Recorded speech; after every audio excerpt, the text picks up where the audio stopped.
আসসালামু আলাইকুম রহমতুল্লাহি বারাকাতু। Welcome to my YouTube channel আহলান সাহলান। তো সন্ধ্যার দিকে ঘাস কাটতে আসলাম। দিনের বেলা অনেক তাপমাত্রা।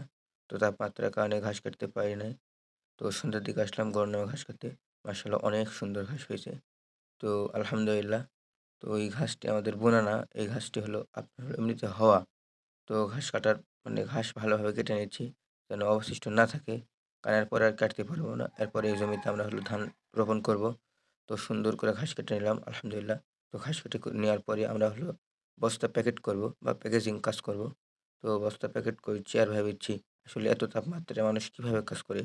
এত পরিমাণ গরম।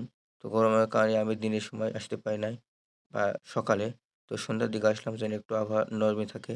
তো সেদিকে অত্যন্ত তাপমাত্রা। তো তারপরেও কষ্ট মাধ্যমেই আমরা কাজটি কমপ্লিট করলাম।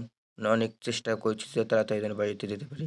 তো বস্তা প্যাকেজিং করার পরে আমরা হলো ঘাইতে নিয়ে বাসায় চলে যাব।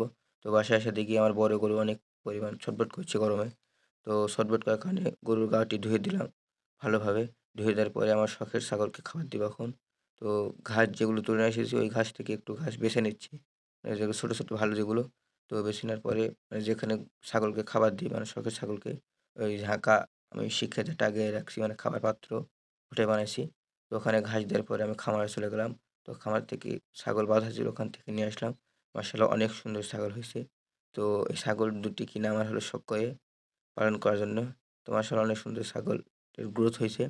তো নিয়ে এসে বেচে দিচ্ছি যে কি পরিমাণ ঘাস খায়। তো দেখেছি। তো মাশাআল্লাহ অনেক সুন্দর ঘাস খাইছে। আলহামদুলিল্লাহ, আলহামদুলিল্লাহ। আমি ভাবতেই পারিনি যে এত পরিমাণ ঘাস খাইবে। মানে এত পরিমাণ খাবে। তো আমি ভাবছি একটু কম, কম খাইবে। তো না মাশাআল্লাহ অনেক সুন্দর খাইছে। আর সকলে আমার জন্য দোয়া করবেন। আল্লাহ হাফেজ।